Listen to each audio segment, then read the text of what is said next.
Jackie Chan's first attempt to break into the American market, Battle Creek Brawl, has all the makings of a classic. It has an innocent and infectious charm, a comic book strip sensibility, a charismatic and fun leading man in the form of Jackie Chan, as well as a host of well-known supporting faces and spectacle, and an amazing heart-pumping score by Lalo Schifrin. So why isn't it part of a regular batch of movies shown on a Sunday afternoon on ITV? Why hasn't it quite reached that esteemed mark? Well, because it falls down on one major thing that I failed to mention. Action. Why is this? Let me explain why. 1980 saw a Jackie Chan that, despite the massive success of Drunken Master, was still finding himself as a filmmaker. He had taken the first step to consolidating himself in this journey when The Young Master was released early that year, the first of his films to feature stunt work. But he was still very much in a mode of doing traditional kung fu comedies, and was yet to do a contemporary action film. By that point, Raymond Chow, the head of Golden Harvest, was getting desperate to sell a new star to the world after the cow teat milk of Bruce Lee's star power had dried up 2 years prior, with the completion of his final film, Game of Death. Thus the decision was made to team Chan up with the director of the film that made Bruce Lee a household name, Robert Klaus, who had come up with the idea of the film in conjunction with producer Fred Weintraub. In a way, 30s America wasn't such an alien world for Chan. He had grown up admiring silent slapstick comedians such as Buster Keaton and Harold Lloyd, so he might have felt right at home in this setting, playing in the world of the people that inspired him.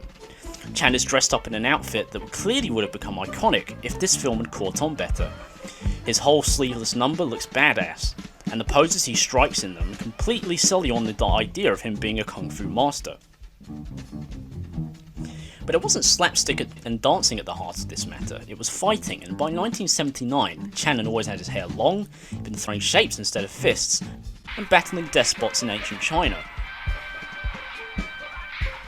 So he would have had no idea how to dovetail his existing image into the East into this modern setting. Chan was yet to develop his own filmmaking style, which would only see full fruition in 1983's Project A, so maybe if Battle Creek Brawl had been released in, say, 1984, we would have had a Chan who was more confident behind the camera and would have been able to boss Robert Klaus around in how he wanted to be presented on film. We might have even gotten something resembling Miracles in 1989's 30-set Chan film. To be fair to the filmmakers though, Chan's portrayal doesn't seem that far off how you perceive him today. Unlike what is commonly stated, the filmmakers seem to understand that Jackie Chan isn't Bruce Lee, and is at the very least a more light-hearted actor, the Roger Moore to Bruce Lee's Sean Connery if you will. Well, for the most part. The American marketing team didn't seem to get the memo though, as this poster, along with the rename of the big brawl, makes Jackie look like a Bruce Lee clone in all but name. In either case, the filmmakers seem to be aware of Chan's acrobatic ability and even introduced the audience to him with it, immediately differentiating him from the steely bravado of Lee, with light-hearted playful humour and an exemplary Lalo Schifrin score that does wonders to accentuate the comedic timing of the film. With the large dosage of flips, kicks, and jumping around, Chan doesn't seem to appear that restrained or watered down, especially compared to the atrocity that is The Protector, but that's a story for another time.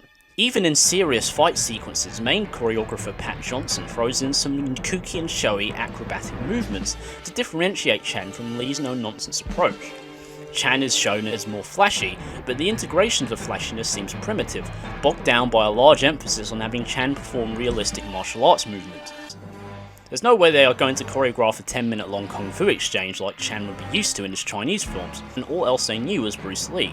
So the flips, tumbles and fancy kicks are shoehorned in the middle of the Jeet Kune Do-ish fight choreography they have Chan perform. It was too early in his career for Chan to object to being positioned in such a way, as at this point, he didn't even know how to present himself in an American film.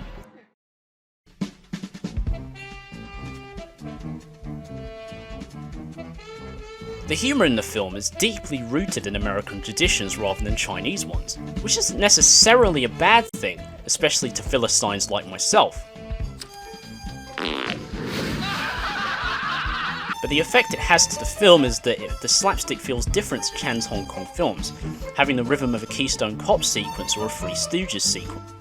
Again, this isn't necessarily a bad thing, especially considering Chan's influences, but it is Chan's style of slapstick at its most basic, all exacerbated by the fact that most of the sequence takes place from one angle. There's barely any martial arts in the whole opening sequence, instead having Marx Brothers-esque physical punchlines rather than fighting interspersed with physical humour. It's not bad, but it's Chan's style at its most basic, which is another example of the primitive merging of action and slapstick in this film. Chan does manage, however, to sneak in some fairly impressive jumps and kicks throughout the sequence, although to be honest, anyone who can kick better than Jimmy Wang Yu looks immediately above average in my eyes. What is that?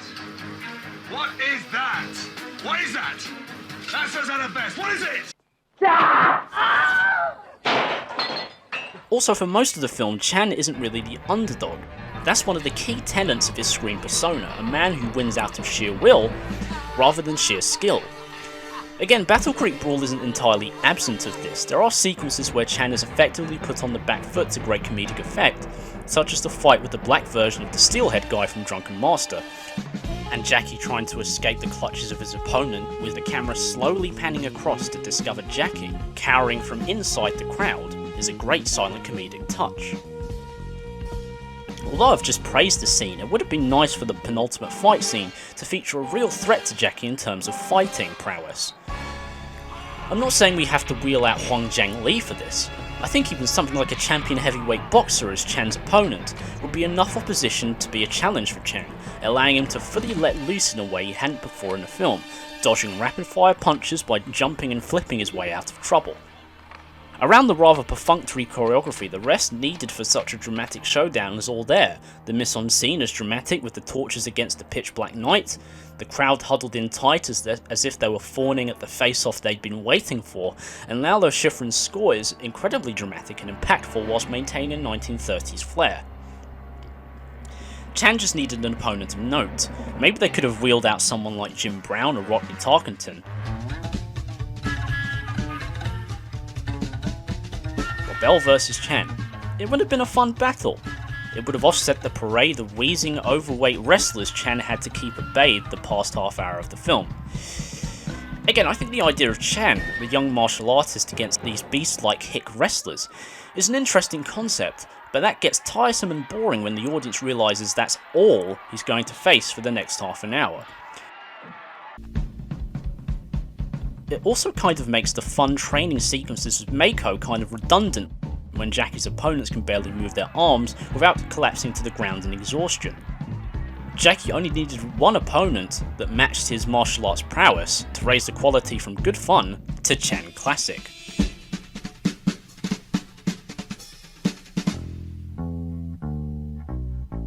I don't think the action in this film is entirely weak. Some of it is. Some of it's alright, I guess, but the choreography doesn't seem particularly challenging for Chan, nor does it show him doing anything that spectacular, especially in the sequence where he infiltrates the mob boss's mansion. Something that sounds really cool in concept, but is thoroughly unspectacular in execution, although it does have some redeeming features, like this bit. Awesome if not a bit Lee-ish. But the open-air theatre fight Chan has with the Wu brothers is a real action highlight. Unlike the rest of the fights, the fight was choreographed by Chan himself, as Pat Johnson would obviously have no idea how to choreograph a fight using Chinese weaponry. The choreography for the first time in the film is comparable to one of Chan's Hong Kong films, although it doesn't reach the heights of a similar fight in Young Master because of one crucial element. Slight undercranking had been utilised in Hong Kong action cinema ever since I can remember. By filming fight scenes at 22 frames per second but playing it back at 24 frames per second, it speeds up the fight, therefore making it faster and more intense, and gives the impression of the fighters' movements being sharper and more energetic, as they are moving slightly faster than a normal human would in a fight.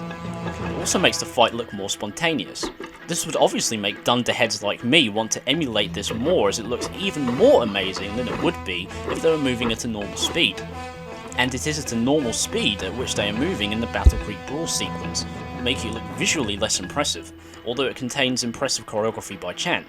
The fight was filmed at the normally practiced 24 frames per second, and as a result, looks less spontaneous and a lot more stagey, in addition to being less exciting because the exponents are moving at a slower pace. Oh, and the shot composition is bland as fuck. The editing by George Grenville doesn't help matters either. The editing in Hong Kong tends to have a consistent energy to the fighting that never stops, but here the fights have a very stop-start rhythm, and the spectacle on display is constantly interrupted by cutting away to Jose Ferrer over and over and over again, ruining any energy previous shots had built up. I will say though, it is interesting to see Chan performing at a normal speed, when we are so used to him seeing sped up in his Hong Kong films.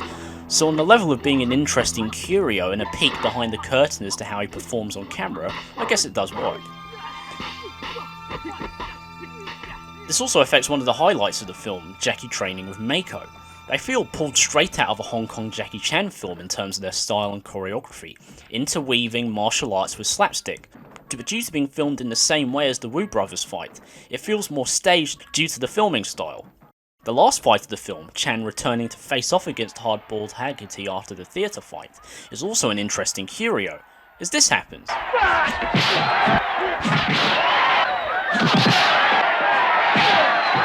Why the hell wasn't the rest of the movie like this? Yes, for some reason, right at the last call, Chan seems to pull out all the stops, doing his most impressive stunts all in the last 30 seconds of the film. I mean, that triple front kick alone has appeared in all of the highlight reels across Jackie's career, movements that would be quite commonplace in one of his Hong Kong productions. What is to a big finale to an American production happens to be the norm to a Hong Kong action picture. If that doesn't display the gulf of disparity between Hong Kong and American action pictures, I don't know what will. Contrary to popular belief, the film was a box office success upon release, making over $20 million worldwide against a budget that was nowhere near $20 million. It was the second highest grossing film in Hong Kong in 1980, as well as being a top 40 box office hit in the States. But although it was a box office success, it was nowhere near the worldwide gross Enter the Dragon had amassed to that point. Sure, the movie made almost 5 times its budget in profits, and actually made money unlike the piece of shit this is The Protector, but it didn't make enough to propel Chan to above cult status, and was yet to break into mainstream recognition that was still enjoyed by Bruce Lee almost a decade after his death. In a way, the solid yet unremarkable box office takings are a reflection of the film itself. Though the action stopped it from succeeding in greatness, the big battle was still really good solid fun.